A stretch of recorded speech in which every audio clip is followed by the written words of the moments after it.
So, welcome back to our sharing, our podcast, and this time on the subject of can you love yourself lean? And Aaron, I came up with that because I feel that there is so much needless suffering around people's relationship to their bodies and their sense of self, especially in those that are carrying unwanted weight, whether that's just a few pounds or many, many pounds. And I know that you work with people all the time in the weight loss field. How would you describe how you guide someone who's maybe attacking themselves and has that idea that weight loss has to be really hard and you've got to, run marathons and you've got to like be on the treadmill or whatever to lose the unwanted pounds. Where do you begin with somebody that's feeling that way? So much of the world that we live in is in a heightened state of stress. And the level of, in many cases, self-hatred that a lot of people experience with their own bodies is quite extreme. One of the ones that I get most common is that they feel that somehow their body is broken.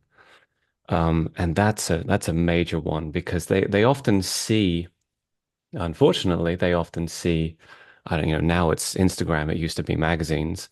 They see the idea of the perfect person, the perfect body, the perfect life, and anybody that's kind of seen people that actually live that life, they struggle to even, Get portray up in the that. morning. Yeah, Yeah, yeah. absolutely.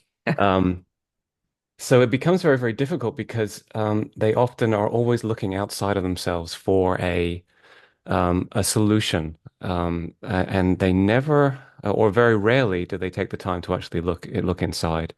And it's also, I think it comes down to a society's perspective as well, because so much of what we are told through advertising and the whole economy is that we need to look outside of ourselves for a solution. We can't do it ourselves. Yeah. You need something, you need to buy it, you need to do this, you need to do that program, you need to do this, that, and the other. Um, and I remember having long conversations actually with our mother about, the worst thing that human beings have done was choosing to give their power away to another person, a religion, a Government. government, Yeah. a corporation, a celebrity, whatever it is, because um, it constantly means that they're looking outside of themselves for a solution. My heart is touched very deeply by people on the weight loss journey. And what I see is a lot of fear, a lot of hopelessness, a lot of feeling like they have to punish themselves into shape. And what I would love us to discuss are some of the things that we've both found helpful in coaching people around kind of where to begin and how to take gentle steps in the direction of changing your identity out of this idea that there's something bad or wrong with you, that you're in this shape because, you're just a glutton or whatever. How to guide people into a sense of newness so that this journey becomes kind of an exciting one, which is about a reclaiming of kind of what you're speaking to, which is their own empowerment from within. Weight holds an awful lot of emotional charge. And too many people, put far too much, again, giving the power away to the scales. They set their scales up for, if they've lost a little bit of weight, then suddenly they're Day. happy. If Yeah. they've gained a bit, then, they're miserable and nothing seems to work, during that day. And the scales are really, it's absurd to give anything that much power because really scales largely are just a diagnostic. They can give a very, very, and a very, and, it's a very small kind of diagnostic, but they can give a sense of what the body is doing on that particular day. And so much of the weight issue, people think, oh my God, it's just I'm putting on inessential fat stores. I'm just gaining weight. And day to day, you're actually not. Scales naturally fluctuate. But often what is happening is the body is inflamed. They've eaten something, it has caused an inflammatory response, and which is natural, absolutely normal. But through the sleep cycles, then naturally that inflammatory state will be reduced and things will shift and change. So if you're getting up on the scales the next day and there's still an inflamed state, then something that you have eaten or something that you have done has thrown off the biochemistry of the body. And your Um, body's retaining water, right, in if your order body's to retaining water, protect yeah, because itself. anytime there's a toxicity in the body, then the body will naturally attempt to dilute that toxicity because it means that it's much easier to process and deal with. Yeah. So one of Um, the things we need to do is back off of this obsession with the scale Absolutely. Yeah. and have another reference for it. I mean, I don't know. I know in sometimes when I've coached, I've done this like hip to waist ratio as a measurement. And again, that can also fluctuate greatly, but because people aren't aware of it, to the same degree that they are with the scale, it can be a useful tool to sort of just acknowledge movement in the direction of what you desire. Yeah. But for me, Aaron, one of the key pieces, and I've said this over and over again, is, what I see is people making themselves wrong for being hungry all the time, for having cravings. And I just want to tell them that it's not you, it's the foods that you're eating that are distorted, that are creating imbalance and making you have that feeling of hunger. I know you know a lot more about that kind of false hunger. Can you speak to it a bit? What's going on when we have those cravings? I think there's a much larger picture, which is so many people will try different um, ways of eating. Whether they try keto or they try paleo or they try, plant-based or, whatever it is, because they often see somebody that they like or know, it seemed to work for them. And sometimes it does work for, the person trying it, but sometimes they just get frustrated because, it seems to be working for them, but it's not working for me. And again, it's that broken body aspect. The thing that's hugely important is that so much of this is taking generalizations. You're never dealing with your own individual biochemistry, in that regard.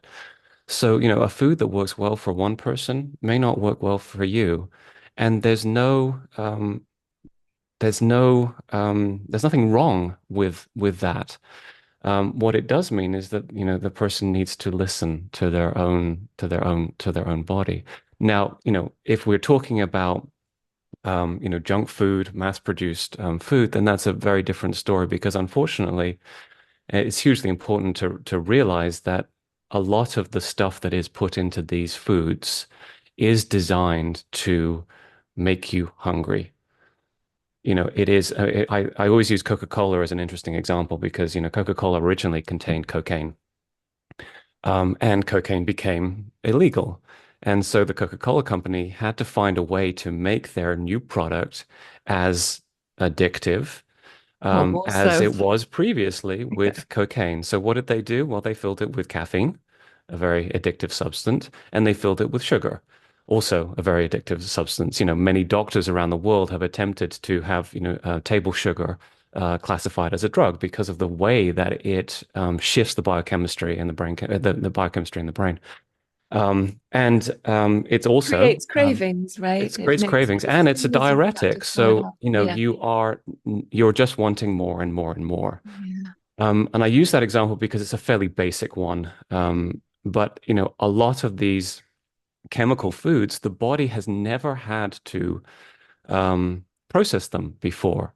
They've had a very, very short period in terms of our human history Mhm. to even be able to break these foods down and to process them.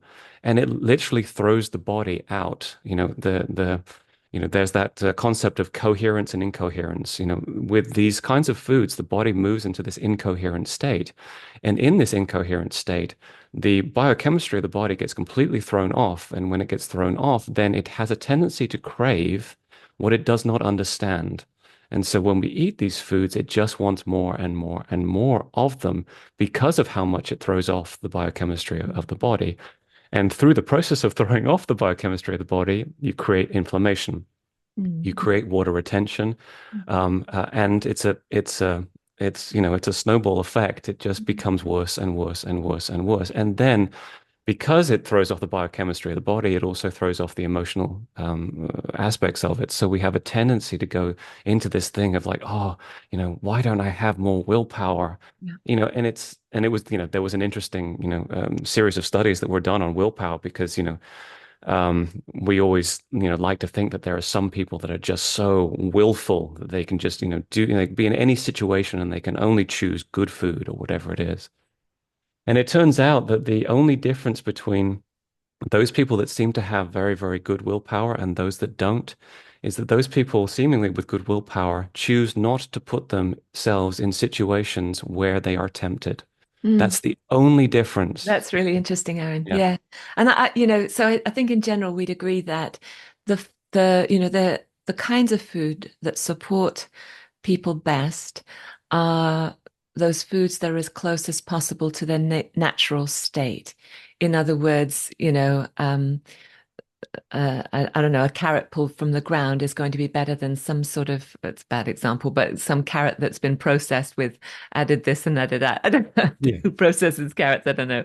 I'm But sure, I'm sure they do. I think there are these like basic principles, right, where there are foods that support us better. And I loved what you said about really kind of learning to listen to ourselves, because I think that's one of the keys. It's like when we can stop the mental chatter around I'm a pig, I overeat, there's something wrong with me, I've been doing all my life, what, and clear a space, a headspace where there's just freedom and neutrality, then we are in a position to start to actually sense what it is our body wants and to take steps in that direction. And without that mind chatter, it's just like, in a meditative state, you're clear and free to make the next choice as you come out of meditation.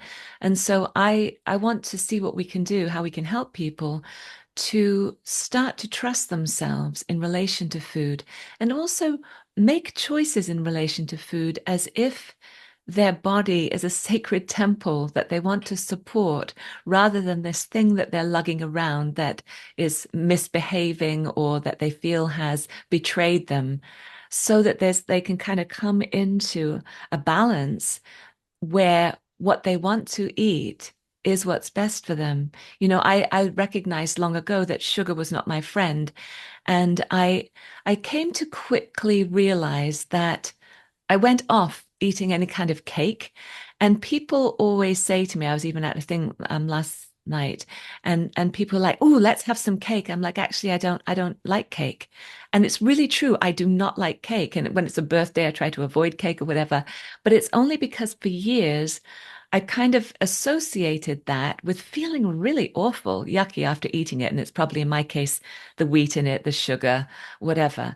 But it's just like learning the foods that support us well and are really nurturing to our bodies, our minds, our balance, our well-being. Yeah, yeah, very much so. I would also say that the having a dialogue with your own body is hugely important because, so often what happens is, people will have the chocolate cake or, whatever it is. And they eat it, and there's this strange conflict between feeling bad in themselves about doing it, at the same time enjoying it. And then, the next day there's like, oh my God, I shouldn't have done that because the scales have gone up or anything else like that. But the thing is that we again give so much power away to that idea. Whereas instead, if we go, oh, that's interesting. I ate chocolate cake. It was lovely. I really enjoyed it. But today I don't feel great. And my body obviously struggled a little bit because, my scales are up. That's interesting.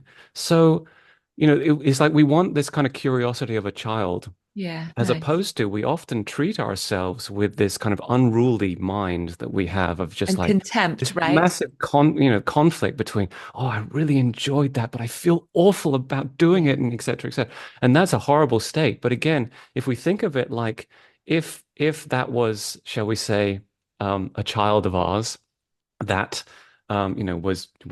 was just unruly and being chaotic and all the rest of it, then what would we do? Would we allow it to just continue to be wild and Acting out. crazy and just, Yeah. say whatever it wants or act out in the way that no, we would be okay. Let's just, let's be a little bit rational about this. That's interesting. I enjoyed it, but I don't feel good the next day. Yeah. Yeah. And the scales have gone up. So maybe I should try, if I still want chocolate cake, maybe there's a thing of like, what's the best possible version of Yeah, of I this love that, thing? Aaron. And I often speak to that too, like upgrades. So if you love chocolate, instead of eating some sort of commercial candy bar, is to maybe enjoy, a sacred ceremony with cacao, a cacao drink that you might sweeten with stevia if you're sensitive to sugar, or with a little bit of honey or whatever. But just so you can really enjoy some of these beautiful foods and savor them, but without them undermining that beautiful balance of the bodies. Yeah, absolutely. And I absolutely 100% agree with you when it comes to, eating whole foods is a wonderful start. The thing that also then occurs is that, there's a lot of food sensitivities, in the world. And again, this comes back to bio-individuality. Everybody is totally unique. So even if we're eating whole foods, people sometimes get frustrated. It's like I'm eating all the right things, but I'm still getting inflamed. I'm getting a headache. I'm getting this, that, and the other. And again, it's that, I often use the term, Sherlock Holmes or curiosity of a child, Mm. in that you want to pay attention to the fact that you ate this, and it's, whole food, and, people are saying that this is good for me. But in my individual body, I notice that I feel inflamed in the morning, or that the scales have gone up. I mean, I can give you hopefully an interesting example of this. I'm constantly experimenting with, different systems, and so I did try a continual glucose monitor, just to better understand if it can be used as an interesting metric to better understand what's going on in the For the body. people that don't know what that is, Aaron, it's a device that you wear on your arm that can you Yeah, it is. describe It's it? it only lasts for about 10 days or something like that, and it will just instantaneously, or pretty much instantaneously, give you a reading of what your blood glucose levels are. And to give you an example, I was very curious to see what would cause a sugar spike in me. So I would try the obvious candidates. Again, I eat very, very, if whatever I'm eating the best version I can find of it. So Yeah. the things that I would test were, fruits, which would not cause a significant spike. Same thing with sourdough bread. I was expecting that there would be a spike from that, not at all. And I made porridge from organic oats, caused a massive spike in me in Interesting. particular. Yeah. But again, it's all about, and that would be very different for different people. It's not and so unfortunately what happens is, somebody will say that online, and then suddenly everybody's going, "Oh, I better stay away from Yeah, oats." that's And right. that's not true. We can't lead with It's the head, very much, no, it's Got to about feel it. individuals. It's about what your body is doing. The thing that I don't like about the continual glucose monitoring is it's only dealing with glucose, which is only a very, very small measurement One of what's sugar. happening in the Yeah. body. So again, the best thing that I have ever found is returning to the idea of holding your own power, which is listening to your own body, which Yeah. is, oh my God, that's interesting. I ate that. I did really enjoy it, but today I don't feel great. So maybe there's something there that my body's not quite, dealing with very Mhm. well. And so you have this kind of playful exchange between the mind and the body, in that, you like, oh, I really had a desire for this, so I had it. And then you see how you're feeling in Mhm. 10 minutes, in 15 minutes, or the next day. And you're like, that's interesting. I really enjoyed it, but Yeah. it's not And worth it's and not not worth the and not to fuel. get, overly crazy about what we can and can't eat, because that too, it's just like the whole of life can kind of get taken over with food and food choices. And so for me, there's another piece to it. There's a couple of stories that I love. One is that Gary Craig, who I learned EFT tapping from, he noticed that he'd gained about 30 pounds of unwanted weight.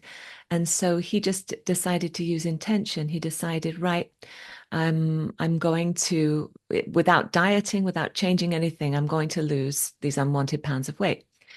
And what he noticed was he was about a week into this intention, and I think he'd just repeat an affirmation to himself each morning. He was at the grocery store and he noticed that he forgot to buy cookies and ice cream, which was kind of like a favorite snack. And the next time he came or whatever, he kind of he didn't make that. He made the same choice just to leave it out of the basket. And little by little, it's just like without doing anything, without, running on a treadmill or changing his diet or trying the latest fad thing, his weight just came down. And the other one that I love was, example was Byron Katie, who's one of my favorite teachers. And she was a compulsive eater in a very, very heavy, obese body. And when she had this kind of spontaneous experience of awakening to the essence of who she was, she describes it that her addictions, including smoking and I think drinking as well, quit her.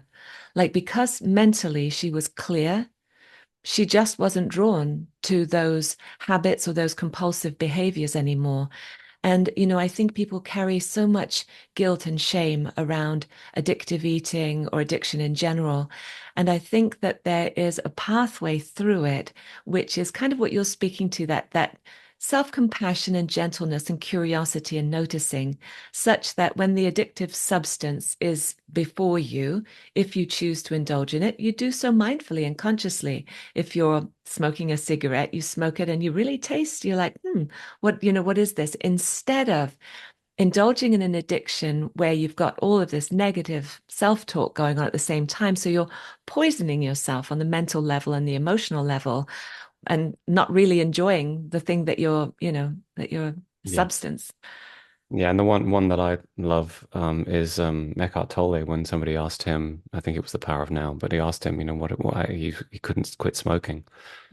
Eckhart Tolle said, just give yourself 5 minutes before you light up the cigarette to just feel all of the different emotions that are caught up within this process, and being an ex-smoker at different moments in my history, um, the the emotions that are caught up in this experience are very, very kind of interesting because there's love, there's passion, there's desire, there's addiction, there's hatred, there's anger, there's frustration.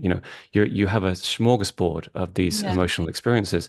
And so often what we're doing is we're going to reach for the cigarette or reaching for the chocolate cake or anything else in order to prevent ourselves from feeling exactly. the massive amount of beauty really that is caught Yeah. up within this experience. And the thing that I love that he said is he said just give yourself 5 minutes, and sometimes 5 minutes is too long, but 5 minutes would be the max, 2 minutes, 3 minutes, whatever it is for an individual. And then he said whether or not you choose to eat or have the cigarette makes no difference Yeah, whatsoever at that's that right. point because you've been able to make that moment conscious. Yeah. The thing that you were also describing with, Byron Katie, is I 100% agree. The thing that I find with some people is that they bypass their own body or their own feelings, and they start to operate from a very, very willful, shall we say, Mm. mindset Yeah. where they are and Jung speaks about creating the shadow side from that process, and I find that happens a lot with people where they're trying to they will do the affirmations, they will do this, that, and the other, but then they find themselves eating things that are deliberately sabotaging that process. And so I always think it's hugely important to really be honest with how you're feeling and how Yeah. you are in the moment, because this is not about overriding. Yeah. There's too much of this thing of like the mind controls the body, Mm. and it's not. It is Yeah. a dance Yeah. between the mind, the body, and the spirit. And the thing about dances is no one person is in charge at any given moment. There is an offering. There is a wanting to do this thing or the other, and then the other aspects can choose whether or not they respond to that process. Yeah. Yeah. And Yeah. that's the big, big thing I find for people. And um, yeah, and So, Aaron, I have a question, which is for somebody that is attempting, say somebody is eaten something that's thrown their body off and they're trying to find their balance again, the cravings that can come up and the kind of the discomfort physically, biochemically after that. Have you found a good way to help people find their balance again so that they can come back into alignment and make the kind of choices that are kinder to their bodies? again, for me, it comes back Very to individual. being no, to be conscious of Yeah. that. Because Again, I've found like if I eat something that's really my system doesn't like, it can take 3 or 4 days to kind of come back into balance. And I know that I found a couple of things. I don't know if these resonate with you, but one of the things I've found strangely is coconut water. It's just like when you feel like hungry and it's kind of an insatiable hunger, just to have some sips of coconut water. I think it may be, I mean, it's a bit sweet, so it's satisfying in that way, but I think it also has electrolytes and it kind of has a nice balancing effect. yeah, interesting. I mean, electrolytes are hugely important, and coconut water is one of the best versions of it, and anything that's citrus as well. So, squeeze of lemon with some stevia in water. You can add a little bit of salt as well. Can be very helpful. Yeah, But yeah, electrolytes are hugely important. And again, so often when a person says, "Oh, make sure you have your electrolytes," they immediately go to Powerade or some kind of these commercial drinks, and it's just you can you make just your own. you don't want that in your body. Mm. So we always have to be careful when we say electrolytes Yeah, because that's people's right. assumption That's is right. that And they're again, these only in these drinks. upgraded substitutions, right? So Yeah. instead of Powerade, make your own, glass of lemon water with, like you said, maybe if you want to sweeten it with, what do you think of xylitol as a sweetener? Have you looked into that? Well, I avoid all sugar alcohols because, they xylitol seems to be, one of the better ones. Mm. At the same time, it has been linked to gastrointestinal difficulties. So It's still I don't, processed, right? I it's still mean, processed and stevia it's too, for that matter, heavily unless you're processed. using, the leaves. But Yeah. And yeah, the sugar alcohols, I think are always to be avoided. okay. What about tips for helping people to restore gut integrity? Oh God, it's so I know individual. it's a vast subject, So isn't it? But is individual. there Yeah. anything that we can speak to that would just plant a seed for people? Because I really want to get across this message that what is causing you to reach for certain things, sure, it can be emotional, but it can also so be biochemical. And there are ways of, for instance, maybe taking some more fiber or eating, taking a good probiotic or a prebiotic, that can just help to soothe the gut a bit. Well, I mean, hydration is a massive aspect, and but the major difficulty with hydration is that it's not just the amount of water; it's the quality of the water that you're getting. One of the ones that I particularly love is chia seeds, actually. Oh Um, yeah. and chia seeds are a very interesting one because they were desert dwellers used chia seeds in water in the morning because they're not in areas where there's a massive quantity of water and they can't travel with the water, et cetera, et cetera. But the using chia seeds in water is hugely hydrating for the body. And the reason being is that when you leave chia seeds in water for a few minutes, they actually produce this mucosal layer around them, which is structured water. It is easy water, which is the water of the cells of the body, and so it's incredibly hydrating. So that can be very supportive for both healthy bowel movements Mm. and really hydrating the body. And to start off very slowly, again, it's all about balance. Mm. That's another Mm. tricky thing that happens is, Mm. people think something is good for them, so they like, do it 20 times a day with massive doses, and the body doesn't work like that. Yeah. But to just start off with a teaspoon, a heaped teaspoon in a glass of water, just let the mucosal layer develop. Leave it for 5 minutes and then drink it.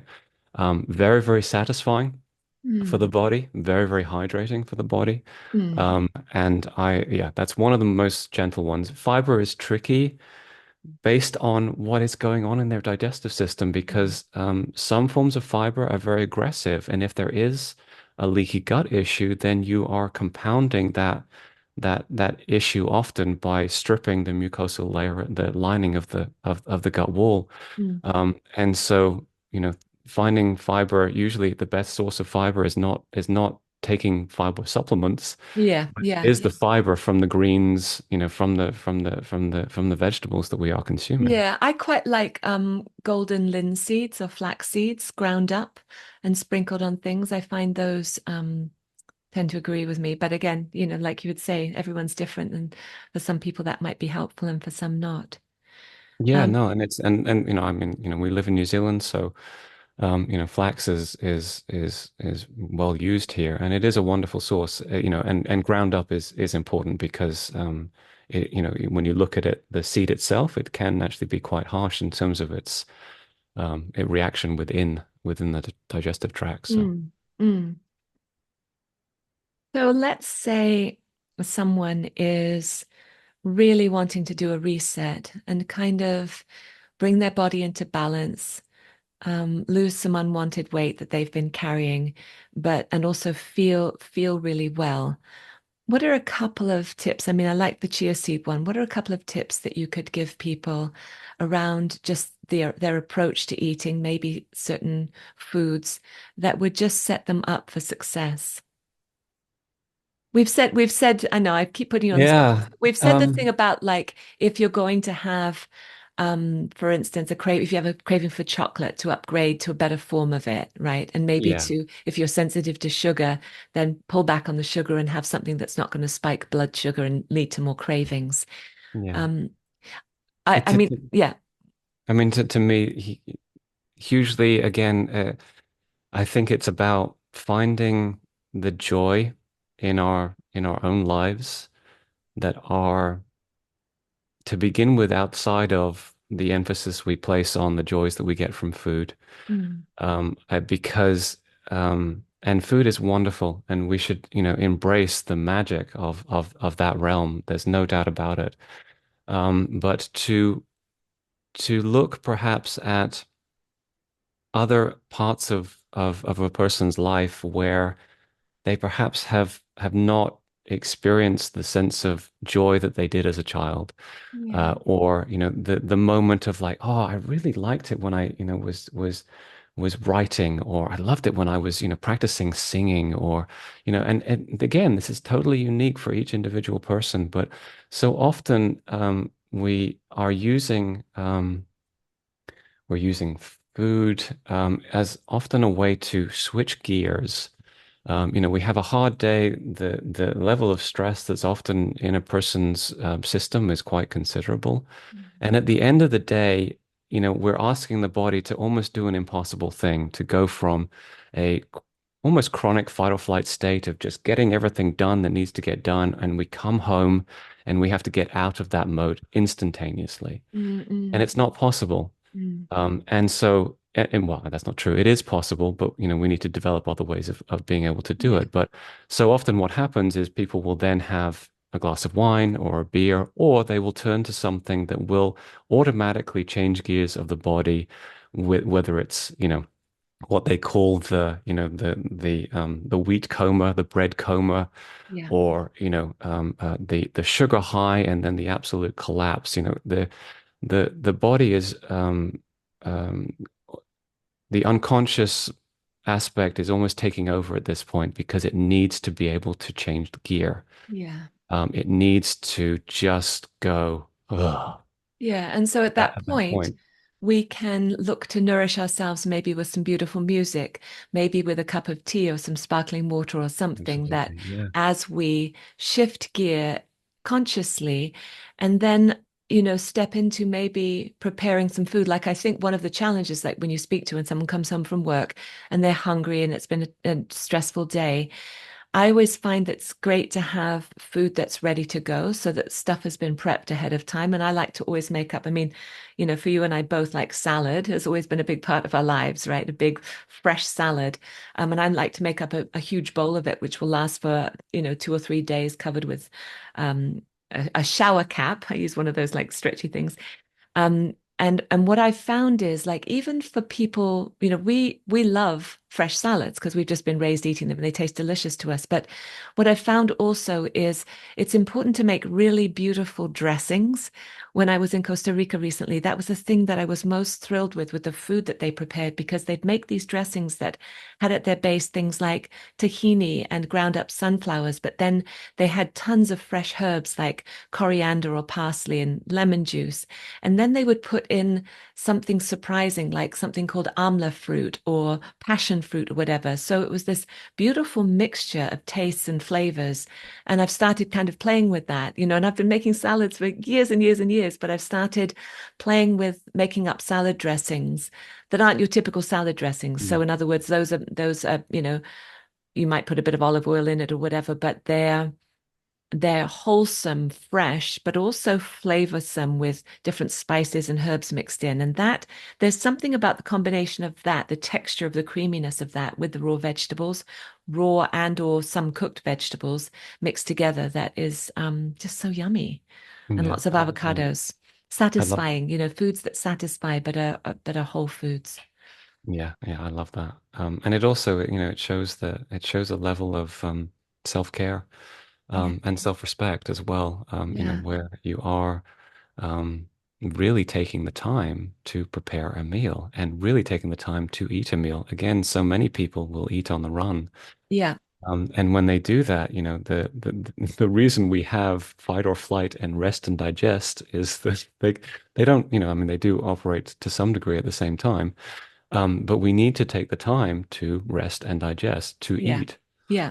And that's hugely important because, how our body is able to deal or react to the foods that we are consuming is very heavily based on what the autonomic nervous system is doing at that particular moment Yeah, as well. So absolutely. We need to give ourselves the best chance to digest well. absolutely. And And people so, don't realize just how energy consuming digestion is, yeah, how absolutely. intense that process is. And so when we are doing it on the run, you're asking the body to do something that it was never meant to do. And the amazing thing is the body is able to do it, but it takes its toll. And over time, it really starts to take its toll. So to get back to this state of a sense of unity between the aspects of ourselves, the mind, the body, and the spirit is so important because again, too many of us, I think, attempt to override our feelings, our sense of what our body is wanting or needing by just pushing forward. And Driving from the headspace, yeah, huh? it So will only get you so far. in answer to the question, can you love yourself lean or well or energized or whatever, let's agree that whether you can or you can't, it's a great direction. And that Absolutely can. moving with Absolutely. the intention of greater self-love, greater respect for the body, no matter what story your mind might tell about how your body should be different than it is right now. It's like, let's agree to support ourselves and one another and everyone listening to take the next step in the direction of utter self-compassion and kindness, to become these parents to ourselves that perhaps we didn't have. We internalized, a parental voice that was critical and attacking. Let's do it differently. Let's love ourselves not only lean, but inspired and creative and happy Yeah. Beautiful. Yeah. for the love of life, for the love of Yeah. God. Yeah. Let's do it. I also would say that through the process of doing that, so many other surprising gifts come out of that process. Yeah. We can start very, very small, but to just honor where we are right at this very particular moment and make it conscious, and to do small things, itty bitty steps, to just do something that feels honoring of the body, that feels right. And then through that process, it's so surprising how quickly new, beautiful things just suddenly start to, present themselves in very, very surprising ways. It's a beautiful thing. Yeah. Yeah, And I've getting seen into it flow, time and huh? time again. Yeah.